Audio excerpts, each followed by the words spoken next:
So hello everyone, welcome to the new lecture of FRB that is free revision batch. इस lecture हम लोग करने वाले हैं माइक्रो इकोनॉमिक्स का जो कॉन्सेप्ट है डिमांड एंड सप्लाई। तो डिमांड कर्व, सप्लाई कर्व ये देखेंगे, साथ ही साथ हम different types of market and price elasticity देखेंगे।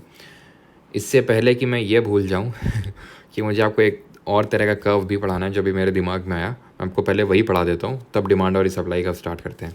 अच्छा, एक कर्व तो आपको पहले से पता है, वो है फिलिप्स कर्व। याद है आपको फिलिप्स कर्व? फिलिप्स को हमने देखा था कि कुछ इस तरह का बन रहा था। वो ये बोल रहा था कि अगर, यानी कि इन्वर्सली प्रोपोर्शनल वाला रिलेशन है, कि अगर इन्फ्लेशन होगा तो अनएम्प्लॉयमेंट कम होगा, यानी इन्वर्स रिलेशन बता रहा था। ये इसी तरह का बन रहा था।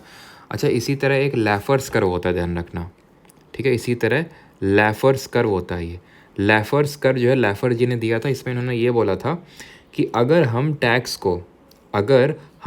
रेट को इंक्रीज़ करेंगे तो टैक्स का कलेक्शन इंक्रीज़ होगा, और इंक्रीज़ करो टैक्स रेट और आपका टैक्स का कलेक्शन, ये हम क्या रेट इंक्रीज़ कर रहे हैं तो टैक्स का कलेक्शन भी इंक्रीज़ हो रहा है। लेकिन एक पॉइंट के बियॉन्ड जो टैक्स का कलेक्शन है वो घटता जाएगा। जैसे मान लो गवर्नमेंट अभी 10% टैक्स लगा रही है, ठीक। फिर अभी मान लेते हैं 18% GST लग रहा है, ठीक है। फिर पता चला मान लो कि उसने 25% कर दिया, फिर 35% कर दिया, फिर 50% कर दिया, फिर 60%।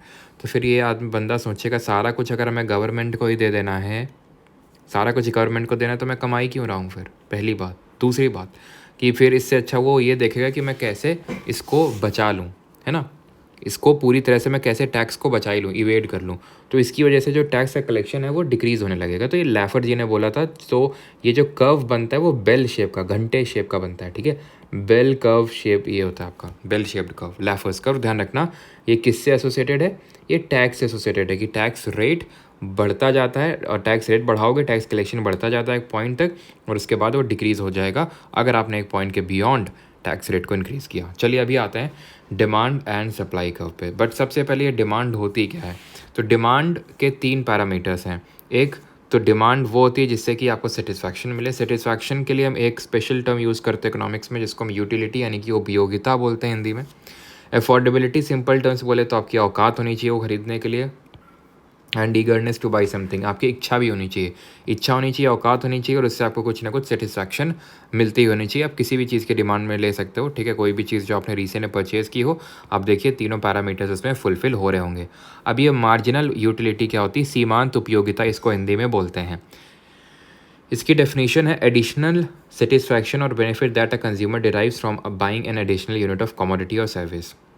सिंपल सा इसका जो एग्जांपल है, जैसे कि इस समय गर्मियों का टाइम चल रहा है ना, गर्मियों का टाइम चल रहा है, आप एकदम कड़ी धूप से आए हो और आपको मैं पानी दे दूँ, क्या मज़ा आएगा, है ओए होए ठीक है। तो क्या मज़ा आएगा आपको? बहुत मज़ा आएगा, है ना। मान लो आपने आधी बोतल ये पूरी ख़त्म कर दी पानी की, ठीक है, और कुछ मत समझने लगना। तो पानी की तुमने आधी बोतल ख़त्म कर ली, यानी कि ठीक ठाक तुम्हें प्यास बुझ गई। अब तुम जो एक घूंट अगला घूंट पियोगे, क्या उसमें उतना मज़ा आएगा जो पहले पहले घूंट में आया था? नहीं आया था। यानी कि जैसे जैसे तुम्हारे घूंट बढ़ रहे हैं वैसे वैसे जो मज़ा है वो कम होता जा रहा है। एग्री करोगे? तो यही है मार्जिनल यूटिलिटी, यानी कि एडिशनल सेटिस्फैक्शन जो है वो धीरे धीरे अब कम होता रहेगा। तो मार्जिनल यूटिलिटी का मतलब यही होता है कि आपको एडिशनल जो किसी भी कोई चीज़ का एडिशनल यूनिट जो आप ले रहे हो उससे आपको कितनी यूटिलिटी मिल रही है। सिंपल, जैसे फॉर एग्जांपल आप हो सकता है आईफोन का क्रेज़ हो, ठीक है। आप जब आईफोन ले लोगे तो फिर उतना ज़्यादा क्रेज़ नहीं रहेगा, चाहे भले आईफोन के जो नए नए वर्जन्स आते हैं उसका भी उतना क्रेज़ नहीं रहेगा, ठीक। अब आते हैं डिमांड कर्व और सप्लाई कर्व को समझते हैं, ये इंपॉर्टेंट है। डिमांड कर्व बहुत सिंपल है। पहली बात तो डिमांड कर्व ये बोलता है कि जैसे जैसे हम प्राइस बढ़ाएंगे वैसे वैसे चीज़ की जो डिमांड है वो कम होती जाएगी। सिंपल, जैसे टमाटर है ये, ठीक है। टमाटर अभी 20 रुपये अगर किलो मिल रहा है रेट से, तो आप कितना खरीदोगे? आपने मान लेते हैं खरीदा 1 किलो, ठीक है। मान लेते हैं अभी, सॉरी 1 किलो नहीं, 5 किलो आप खरीदोगे। प्राइस बढ़ा, आपने 2 किलो कर दिया, और प्राइस बढ़ा, आपने 1 किलो कर दिया। यानी कि जैसे जैसे प्राइस बढ़ रहा है वैसे वैसे आपकी जो डिमांड है वो कम होती जा रही है। इसी को बोलते हैं डिमांड कर्व, जो कि कैसा बन रहा है? जो कि इन्वर्स रिलेशन दिखा रहा है, नेगेटिव स्लोपिंग बन रहा है, डाउनवर्ड बन रहा है, नेगेटिव स्लोप है इसकी। सिंपल, इन्वर्स रिलेशन है किसके बीच में? प्राइस और डिमांड के बीच में। तो इस वजह से नेगेटिव स्लोपिंग कर्व यहाँ पे बनने वाला है। क्लियर इतनी चीज़? ये जो डिमांड है हम कंज्यूमर के साइड से देखते हैं कि जब हम प्राइस बढ़ाते हैं तो कंज्यूमर कैसे रिस्पॉन्ड करता है, उसको अपनी देखनी है अफोर्डेबिलिटी कि उसकी औकात से बाहर वो चीज़ ना जाए, इसलिए वो क्या करता है जैसे प्राइस बढ़ता है तो अपनी डिमांड को भी घटा देता है। शिफ्ट इन कर्व एक करके चीज़ होती है, शिफ्ट इन कर्व। ये कर्व पता है इधर मूव कर सकता है और लेफ्ट की साइड मूव कर सकता है, या तो राइट वर्ड या left word. Right word movement को ही हम आउटवर्ड मूवमेंट बोलते हैं, लेफ्ट वर्ड मूवमेंट को ही हम इनवर्ड मूवमेंट बोलते हैं, ध्यान रखना, लिखा हुआ है सब कुछ। अब ये कब शिफ्ट होगा और ये जो चीज़ कब शिफ्ट होगा वो पहले देखते हैं। कंसिडरिंग दी, अब एक चीज़ ध्यान रखना हमेशा, यहाँ पे जो मैं चीज़ें ले रहा हूँ कि भाई उसकी मतलब जैसे प्राइस बढ़ा और कम हुआ, प्राइस बढ़ा और कम हुआ demand, considering other factors constant. Other factor क्या है? सैलरी। अब जैसे मान लो कि अभी 20 रुपये किलो है तो 5 किलो में ख़रीदता हूँ 20 रुपये में, ठीक है, पता चला प्राइस और बढ़ गए और मैं और ज़्यादा ख़रीदने लगा, तो ये कैसे हो गया? हो सकता है मेरी सैलरी बहुत भयंकर रूप से बढ़ गई, या फिर मान लो टमाटर के जो ऑल्टरनेटिव्स हैं वो भी ख़त्म हो गए, जैसे केचप वगैरह, तो इस वजह से मैं और उसकी ज़्यादा डिमांड कर रहा हूँ, समझ रहे हो आप? तो ये चीज़ हो जाती है थोड़ा सा, ठीक। तो बाकी सारे फैक्टर्स आपको कांस्टेंट रखने हैं तब अगर मान लो कि आपकी जो डिमांड है वो अगर इंक्रीज़ हो रही है, ध्यान रखना, डिमांड कर्व में अगर डिमांड इंक्रीज़ हो रही है तो वो जो कर्व है वो राइट वर्ड शिफ्ट होगा या आउटवर्ड शिफ्ट होगा, और अगर डिमांड घट रही है तो वो लेफ्टवर्ड शिफ्ट होगा। इतनी चीज़ आपको क्लियर होगी। अब ये दूसरे तरह से भी शिफ्ट हो सकता है, पता है कैसे? मान लो मैं प्राइस को कांस्टेंट रख दूं फिर भी डिमांड इंक्रीज़ हो सकती है। अगेन मैं बोलूँगा, पता है क्यों तुम पूछो क्यों? इसलिए क्योंकि मान लो मैंने प्राइस को तो कांस्टेंट रखा, लेकिन फिर भी ये कैसे शिफ्ट हो रहा है? क्योंकि हो सकता है मेरी सैलरी इंक्रीज़ हो गई हो सकता है इसका जो एक सप्लीमेंट्री प्रोडक्ट है, जैसे मान लो कि ये ब्रेड है, टमाटर नहीं है, ब्रेड है ये, ठीक है, तो या फिर बटर है मान लो, ठीक है, तो ब्रेड की प्राइस कम हुई तो बटर की डिमांड बढ़ गई। यहाँ पे हमें कुछ लेना देना नहीं था ब्रेड से, यहाँ तो हम बटर का देख रहे थे, बटर अपने आप बढ़ गया, फिर पता चला भैया ब्रेड जो थी उसकी प्राइस कम हो गई थी, इसलिए लोग बटर भी ज़्यादा खरीदने लगे, क्योंकि जो सप्लीमेंट्री प्रोडक्ट है उसका प्राइस बढ़ गया। या फिर ये आप बटर ही ले लो, यहाँ ब्रेड, यहाँ पे पता चला लो प्राइस तो हमने उतना ही है बटर का रखा, लेकिन ये बटर की डिमांड क्यों कम हो गई? फिर पता चला ब्रेड की प्राइस बहुत ज़्यादा बढ़ गई, जिसकी वजह से लोग अब कम बटर डिमांड करेंगे, क्योंकि वो मक्खन लगा के खाते थे उसी ब्रेड में ही। चीज़ आपको क्लियर हो गई होगी। तो इसी को शिफ्ट इन कर्व के नाम से जानते हैं, ठीक है। अभी आते हैं सप्लाई कर्व पे। तो सप्लाई कर्व पॉजिटिव स्लोपिंग बनता है। कैसे? प्राइस बढ़ेगा तो चीज़ की सप्लाई बढ़ेगी। ये हम प्रोड्यूसर के साइड से देखते हैं, वो कंज्यूमर के साइड से देख रहे हैं, तो उसको चाहिए अपनी अफोर्डेबिलिटी, ख़त्म। सप्लाई कौन करता है? प्रोड्यूसर। जैसे मैं उत्पादन कर रहा हूँ टमाटर का, मैं किसान हूँ, तो जैसे ही प्राइस बढ़ेंगे तो मैं तो चाहूँगा कि ज़्यादा से ज़्यादा मैं प्रोड्यूस करने लग जाऊँ। क्यों? क्योंकि मुझे अच्छे दाम मिलेंगे मार्केट में। तो जैसे प्राइस बढ़ रहा है तो वैसे सप्लाई भी बढ़ रही है, पॉजिटिव स्लोपिंग कर्व बनता है ये। लेकिन हमें पता है कि दोनों चीज़ें मतलब एक बैलेंस में एग्जिस्ट करती होंगी। ऐसा तो है नहीं कि लोगों की एकदम अब प्राइस इतना बढ़ रहा है, लोगों की डिमांड कम कम कम कम, ऐसे तो और प्राइस बढ़ेगा तो और सप्लाई भी तो बढ़ेगी। तुम ये देखो, अगर और प्राइस बढ़ रहा है तो सप्लाई करे के हिसाब से और सप्लाई भी बढ़ेगी। क्यों? क्योंकि उसको फार्मर को पता है कि भाई मुझे अच्छे दाम मिलेंगे, तो और सप्लाई करेगा। तो दोनों चीज़ें आपस में कैसे फिट बैठ सकती हैं? आपस में इक्विलिब्रियम पे फिट बैठेंगी, है ना, क्योंकि अगर वो ज़्यादा प्रोड्यूस करेगा तो सप्लाई भी ज़्यादा होगी, तो दोनों चीज़ें एक इक्विलिब्रियम पे एग्जिस्ट करेंगी, ध्यान रखना, ठीक है। There exist an equilibrium demand और सप्लाई कर्व के बीच में। एंड इक्विलिब्रियम शिफ्ट होता है अगर कोई भी फैक्टर शिफ्ट होता है। अगर डिमांड, ये क्या है आपका नेगेटिव स्लोपिंग है, दैट मीन्स ये डिमांड कर्व है। ये क्या है? सॉरी, पॉजिटिव स्लोपिंग है, तो ये क्या है? सप्लाई कर्व है। ये क्या आपका negative sloping, that means demand curve है। तो अगर ये इक्विलिब्रियम कब शिफ्ट होगा? या तो डिमांड कर्व शिफ्ट हो राइट या लेफ्ट, या सप्लाई कर्व से शिफ्ट हो राइट या लेफ्ट, या फिर दोनों ही शिफ्ट हो राइट या दोनों ही शिफ्ट हो लेफ्ट की ओर, तो ये इक्विलिब्रियम पॉइंट आपका शिफ्ट करेगा। ये एक बेसिक सा क्वेश्चन पूछा गया था आपके सीजीएल आई थिंक 2022 में।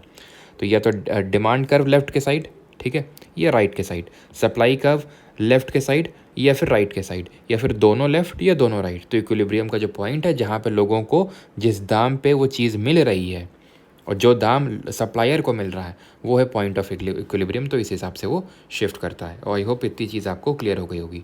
अब यहाँ पे कुछ एक्सेप्शंस भी, अपवाद भी हैं। अब जैसे कि कई बार ये देखा गया कि कुछ प्रोडक्ट्स होते हैं कुछ प्रोडक्ट्स होते हैं उनमें उनमें अगर प्राइस हम बढ़ाएं तो और ज़्यादा डिमांड देखने को मिलती है। ऐसा क्यों होता है? वो एक आपके स्टेटस सिंबल को क्योंकि शो करते हैं, जैसे आईफोन, जैसे कि मर्सिडीज, रोल्स रॉयस, ये सब क्या है? ये स्टेटस सिंबल्स हैं। क्यों खरीदते हैं लोग इनको? ठीक है, जैसे आईफोन है, लोग क्यों खरीदते हैं कि ओहो अब इससे हमारे जीवन के कुछ दुख दर्द कम हो जाएंगे, या फिर अभी जो करंट मोबाइल ले रखे हैं उसमें ये फीचर्स नहीं है और इसके में काफ़ी ज़्यादा ज़रूरत पड़ती है, तो चलो आईफोन ले लेते हैं ना।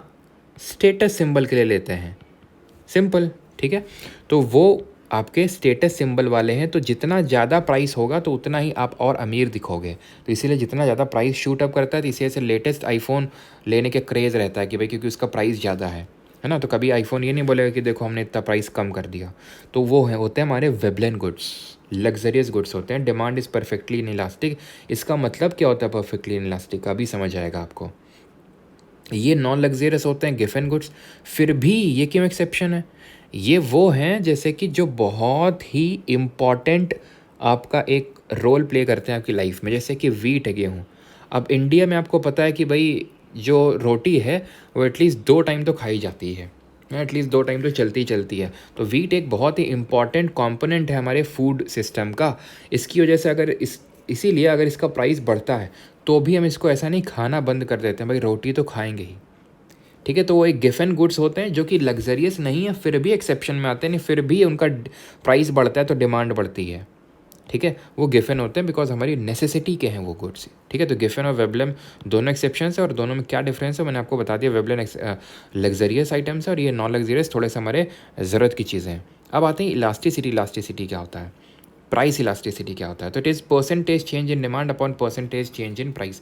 यानी कितना प्राइस चेंज करने की वजह से कितना डिमांड पे चेंज आया, दैट इज़ प्राइस इलास्टिसिटी। इसका फॉर्मूला ये होता है, मैं आपको समझाता हूँ। जैसे फॉर एग्जांपल अभी मान लो ये नीतीश कुमार जी हैं। ठीक है, ये नीतीश कुमार जी हैं 4 जून से पहले वाले नीतीश कुमार हैं। ठीक है, ये अपना टहल फिर रहे हैं, घूम फिर रहे हैं, मोदी जी कोई लेना देना नहीं, मोदी जी और अमित शाह को कोई लेना देना नहीं।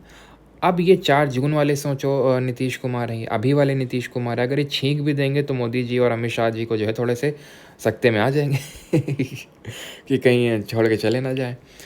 तो आपने एक चीज़ ऑब्ज़र्व करी कि इनके कुछ करने से मोदी जी पे कुछ इम्पैक्ट पहले उतना नहीं था। ठीक है चले जाएंगे, ठीक है उनका तो रोज़ का आना जाना। अब क्या है, अब ज़्यादा है, चले जाएंगे तो दिक्कत हो जाएगी। तो इसलिए तो दूसरे केस में इलास्टिसिटी ज़्यादा थी, पहले केस में कम था। यानी कि इलास्टिसिटी को आप किससे रिलेट कर सकते हो? रिस्पॉन्स से। रिस्पॉन्स से कैसे? ये प्राइस इलास्टिसिटी हमें ये बताता है कि कितना डिमांड, कितना हम प्राइस में चेंज करें तो कितना डिमांड पे चेंज आएगा। जैसे कि मान लो कोई मुझसे बोल दे आलू है, आलू का रेट जो है 10 रुपये किलो से बढ़ के 20 रुपये किलो हो गया, दुगना हो गया। और वहीं मैं बोल दूँ प्याज या फिर टमाटर, तो मैं बोलूँ कि वो भी 10 रुपये किलो से 20 रुपये किलो हो गया। अब तुम खुद रिलेट कर लो कि आलू के केस में मैं क्या करूँगा, मैं अपनी डिमांड जब भले प्राइस दुगना हो गया, यहाँ भी प्राइस दुगना, मैं अपनी डिमांड उतना कम नहीं करूँगा क्योंकि आलू यार बेसिक चीज़ होती है, सब हर सब्जी आलू के बिना तो कोई पॉसिबल ही नहीं है।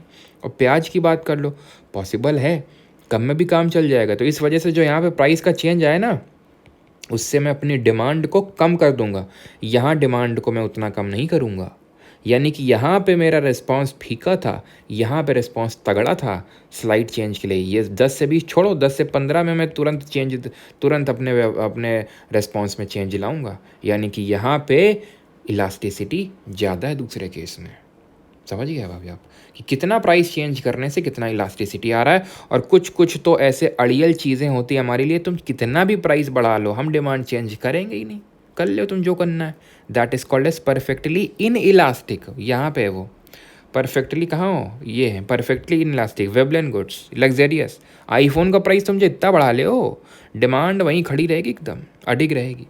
और एकदम इन इलास्टिक का सॉरी वो इन इलास्टिक है कि प्राइस चेंज हो रहा है, डिमांड में कोई फ़र्क नहीं। यहाँ क्या है, हल्का सा चेंज आया प्राइस में, बहुत ही हल्का सा आया, डिमांड देखो भाग गई। हल्का सा प्राइस में चेंज आया तो डिमांड कितना भयंकर रिस्पॉन्स है। ये वो चीज़ें होती हैं जो हमारे लाइफ में उतना इंपॉर्टेंट रोल प्ले नहीं करती हैं।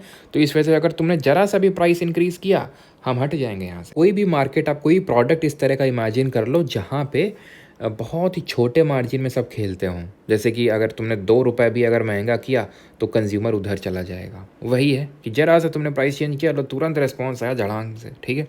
रिलेटिवली इलास्टिक का मतलब क्या है? रिलेटिवली इलास्टिक का मतलब है कि slight change in price result in high change in demand. थोड़ा सा चेंज आया था और तगड़ा, ये क्या है, थोड़े में एकदम भाग गया, इनफाइनाइट हो गया। मतलब कि एकदम एक्सट्रीम केसेस हैं। परफेक्टली इलास्टिक और perfectly in elastic extreme cases है। परफेक्टली इलास्टिक में हॉरिजॉन्टल कर्व बन रहा है, परफेक्टली इन इलास्टिक में वर्टिकल कर्व बन रहा है, ये भी ध्यान रखना। और रिलेटिवली इलास्टिक का मतलब क्या है कि ज़रा सा चेंज आया, मतलब उतना भी ज़रा सा नहीं था, उसमें प्राइस में जितना परसेंटेज का चेंज आया सर, उससे ज़्यादा चेंज आया डिमांड में परसेंटेज का। बस सिंपल मतलब ये है, ठीक। यानी कि है वो भी, लेकिन प्राइस में उतना चेंज नहीं किया गया था जितना कि डिमांड में आ गया, सिंपल। यहाँ पे आप ले सकते हो प्याज का वही एग्जांपल जो अभी मैंने दिया थोड़ी देर पहले। और रिलेटिवली इलास्टिक वाले में ले सकते, रिलेटिवली इन इलास्टिक जहाँ पे प्राइस में काफ़ी चेंज आया लेकिन डिमांड में उतना चेंज नहीं आया, थोड़ा सा चेंज आया।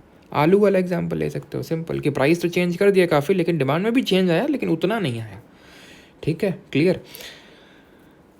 इनकम इलास्टिसिटी क्या है कि इनकम कितना चेंज हो रहा है उसके हिसाब से आप कैसा रिस्पॉन्ड कर रहे हो। कि इनकम आपकी थोड़ी सी बढ़ी और ले एकदम बड़ा बड़ सब खरीदे पड़े, इनकम बहुत बढ़ गई लेकिन फिर भी उतना ज़्यादा खरीद नहीं रहे, तो वो आप समझ सकते हो। अब इसको ज़्यादा एक्सप्लेन करने की ज़रूरत नहीं है, तो उसको इनकम इलास्टिसिटी बोल देंगे, उतना पूछता भी नहीं। क्रॉस प्राइस इलास्टिसिटी क्या है? वही जो थोड़ी देर पहले समझा रहे थे कि ये मान लो कि कोई प्रोडक्ट है एक्स, मान लो कि कोई प्रोडक्ट है एक्स, इसका ये वाई सब्स्टिट्यूट है कि अगर ये नहीं खरीदेंगे तो हम ये खरीद लेंगे। और मान लेते हैं जेड इसका कंपेनियन है, दोस्त है, यानी कि अगर मैं एक्स खरीदता हूँ तो जेड भी खरीदता हूँ। वही बटर और ब्रेड वाला एग्जाम्पल ले सकते हो, बटर और ब्रेड वाला एग्जाम्पल ले सकते हो। और यहाँ पे जैसे मान लो कि ठीक है बटर ब्रेड, और यहाँ पे जैसे फॉर एग्जांपल ये एग्जांपल ले सकते हो टोमेटो और केचप का, कि भाई टोमेटो अगर मान लो टोमेटो और केचप है, ठीक है, केचप, तो टोमेटो का प्राइस मान लेते हैं कि बहुत ज़्यादा बढ़ गया तो लोग केचप को ज़्यादा खरीदने लगेंगे। टोमेटो का प्राइस ज़्यादा बढ़ गया इसलिए केचप क्यों ज़्यादा खरीदने लगेंगे? क्योंकि लोग ये सोचेंगे फिर टमाटर से अच्छा हम केचप ही ना डाल लें, ठीक। मान लो एक और केस लेते हैं, ठीक है, मान लो हम एक और केस लेते हैं कि मान लेते हैं कि टमाटर में आप क्या डालते हैं, बटर ब्रेड का ही ले सकते हैं, ठीक है, कि बटर का जो प्राइस है, ठीक है, या फिर जो ब्रेड का जो प्राइस है, ब्रेड का प्राइस बढ़ेगा तो बटर का भी डिमांड कम हो जाएगा। मतलब बटर का तो होगा ही होगा, अगर ब्रेड का अगर प्राइस बढ़ेगा तो ब्रेड का डिमांड तो कम होगा ही होगा, बटर का भी हो जाएगा, and vice versa is also true. तो सब्सटीट्यूट एक चीज़ होती है और एक होती है उसका, एक हम बोल सकते हैं कि कॉम्प्लीमेंट्री प्रोडक्ट। तो कॉम्प्लीमेंट्री प्रोडक्ट के साथ कैसा रिलेशन होगा कि अगर उसका प्राइस बढ़ेगा या फिर उसका डिमांड कम होगा प्राइस बढ़ने की वजह से, या फिर इस तरह से हम ले सकते हैं कि अगर इसका कॉम्प्लीमेंट्री है तो अगर उसका प्राइस बढ़ेगा तो इसका डिमांड कम होगा, और अगर सब्स्टिट्यूट है तो अगर उसका प्राइस बढ़ेगा ना, इसका प्राइस बढ़ेगा तो इसकी जो डिमांड है वो तो बढ़ेगी। समझ रहे हैं आप? ठीक, तो ये चीज़ भी क्लियर हो गई। अभी किस पे आते हैं? People hold money for 3 purposes. लोग 3 पर्पस के लिए मनी होल्ड करते हैं। ये अलग से कॉन्सेप्ट है। एक ट्रांजैक्शन मोटिव के लिए, जैसे मान लो आपको सैलरी मिली 50,000, तो आप 10,000 निकाल लो कि भैया ट्रांजैक्शन करना है, बिजली का बिल भरना है, पानी का बिल भरना है, ये सारे बिल भरने हैं, ठीक है, उसको घुमाने ले जाना है, तो ये सारी चीज़ें ट्रांजैक्शन मोटिव हो गए। प्रिकॉशनरी मोटिव क्या है? प्रिकॉशनरी मोटिव ये है कि भाई ये सारी चीज़ें सेव करके रखते हैं। मान लो कल को शादी करनी पड़ी, ठीक है, तो उस शादी में खर्चा लगेगा, ये खर्चा, और मान लो कुछ हेल्थ इमरजेंसी हो गई तो उसके लिए खर्चा करना उसके लिए ज़रूरत पड़ेगी, तो आपने प्रिकॉशन, ठीक है, फ्यूचर का आपने एस्टिमेट लगा के अपने खर्चे और अपनी जो इनकम है उसको थोड़ा बैलेंस किया। और तीसरा होता है स्पेकुलेटिव मोटिव, जो मैं आपको पिछले लेक्चर में बता चुका हूँ। इसको सट्टा प्रवृत्ति बोलते हैं लोगों की। जॉन मेनार्ड किनेस ने दिया था। मैंने पूछा था आपसे कहाँ से बिलोंग करते हैं, सभी ने सही बताया था, इंग्लैंड, ठीक है। फादर ऑफ मॉडर्न इकोनॉमिक्स किसको बोलते हैं? एडम स्मिथ को। सारी चीज़ें हम देख चुके हैं। तो ये मैंने आपको बताया था कि किस तरह से लोग स्पेकुलेशन लगाते हैं कि भाई अभी मार्केट अब जाने वाला है। जैसे अभी मैं बताऊँ, ठीक है, तो अभी लोग वेट कर रहे हैं कि अच्छा अभी गवर्नमेंट सेटअप हो जाने देते हैं, एनडीए की, अच्छा एनडीए की हो रही है, रुक जाते हैं, फिर इंटरेस्ट रेट जब भागेंगे तब इन्वेस्ट करेंगे। तो स्पेकुलेशन कर रहे हैं। अभी चाहे कुछ भी कर लो, लोग लिक्विडिटी ट्रैप का मतलब है कि लिक्विडिटी, लोगों के हाथ में कैश अभी पड़ा हुआ है, लोग निकाल ही नहीं रहे पैसा। स्पेकुलेटिव मोटिव है ना लोगों का। तो जितना ज़्यादा अभी इंटरेस्ट रेट कम है, स्पेकुलेटिव मोटिव, स्पेकुलेटिव ज़्यादा होगा।